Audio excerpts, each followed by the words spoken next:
Welcome to today's episode. I am Anna, and I am here with my co-host Leo. We're talking about advanced English phrases that can make your conversations sound more natural and fluent. These are the kinds of phrases native speakers use all the time, but don't always realize are tricky for learners. Exactly. We'll break them down, give examples, and even share some tips on when and how to use them. By the end of this episode, you'll feel confident adding these to your vocabulary. Let's start with an example. How often do you hear someone say, "It's not my cup of tea"? It's such a simple way to say you don't like something, but it's not always taught in language classes. True. And it's not just about understanding the phrase, but also knowing when it's appropriate. Like, you wouldn't say that about something serious, right? It's more for casual dislikes, like food or hobbies. Good point. We'll also talk about phrases like under the weather, meaning you feel sick, and pulling someone's leg, which means joking or teasing. These idioms add color to your speech and help you sound more fluent. Absolutely. A lot of these phrases aren't taught in textbooks, but they're used by native speakers all the time. So, if you're ready to take your English to the next level, stick with us. Let's kick it off with one of my favorites, to hit the nail on the head. Do you use this one often? All the time. It's perfect when someone gets something exactly right.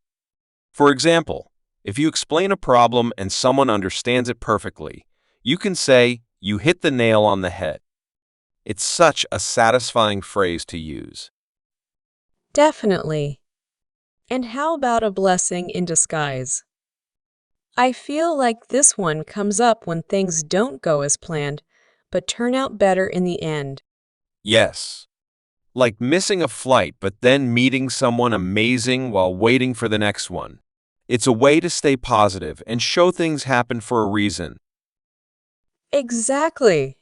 Another good one is to go the extra mile. It's great for describing someone who puts in extra effort, like at work or even in relationships. I love that one. It's a compliment, too. For example, she really went the extra mile to help her team finish the project on time. It shows dedication. Yes, like saying, "Let's make sure we're on the same page before the meeting." It's all about making sure everyone understands each other. We're just scratching the surface here. There are so many more phrases we'll cover, plus tips on how to practice using them naturally in conversations. Exactly. Stay tuned because later, we'll even share a few exercises you can try at home to start using these phrases with confidence. Using phrases in dialogues effectively requires understanding their meanings, contexts, and the emotions they convey. Here's a guide on how to use them naturally. 1. Understand the meaning. Before using a phrase, make sure you know what it means. Phrases often have figurative meanings that may differ from their literal interpretation. Example, break the ice doesn't mean breaking something. It means starting a conversation or making people feel comfortable. 2. Match the context. Use phrases in situations where they make sense. Some are casual, while others suit formal situations. Casual, "I'm feeling under the weather," when talking to a friend about being sick. Formal, "Let's address the elephant in the room," in a meeting to discuss an obvious problem. 3. Practice with role play. Create dialogues to practice how phrases fit naturally. Example 1. A. Hey, how was your weekend? B. It was great, but I think I bit off more than I could chew. I agreed to help my friend move, and it was so exhausting. 4. Pay attention to tone. Match your tone to the phrase. For example, use a light tone for humorous phrases like pull someone's leg, joking. Use a serious tone for phrases like time is of the essence, urgent. 5. Practice listening. Listen to how native speakers use phrases in movies, podcasts, or real life. Mimic their usage to sound more natural. Example in context. If you hear someone say, "I'm feeling a bit under the weather today," you can mimic that by using the same phrase when you're not feeling well. It sounds more natural than just saying, "I'm sick." 6. Integrate slowly.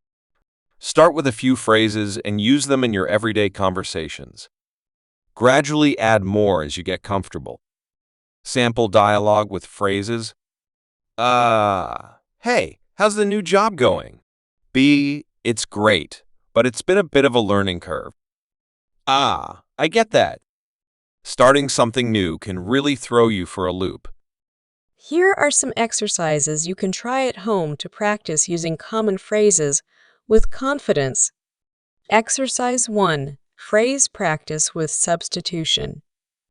Write down 10 common phrases you want to practice. Can you help me with this? I'm looking forward to it. That's a great idea. Create a simple sentence where you can substitute each phrase. Example. Phrase. Can you help me with this? Original sentence. I don't understand the instructions. Can you help me with this? New sentence. I'm having trouble with this math problem. Can you help me with this? Repeat this process for each phrase. Exercise 2. Role-playing dialogues. Write a short dialogue that uses 5-10 common phrases. Act out both parts of the conversation aloud, focusing on tone and pronunciation. Example. Person 1, "Hi, how are you?" Person 2, "I'm good, thanks. How about you?" Person 1, "I'm doing well, just a bit tired." Person 2, "That's understandable. What have you been up to lately?" Person 1, "I've been working a lot, but I'm looking forward to the weekend." Exercise 3. Create your own scenarios. Write a list of different situations. E. G. Meeting someone new, asking for directions, giving advice. For each situation, use a common phrase and write a short dialogue around it. Example. Situation asking for directions. Phrase, could you point me in the right direction? Dialogue. Person 1. Excuse me, could you point me in the right direction to the library? Person 2. Sure. Go straight for 2 blocks, then turn left. The library will be on your right. By incorporating these exercises into your routine, you'll start using common phrases with more ease and confidence. Thanks for tuning in, and we'll see you in the next episode.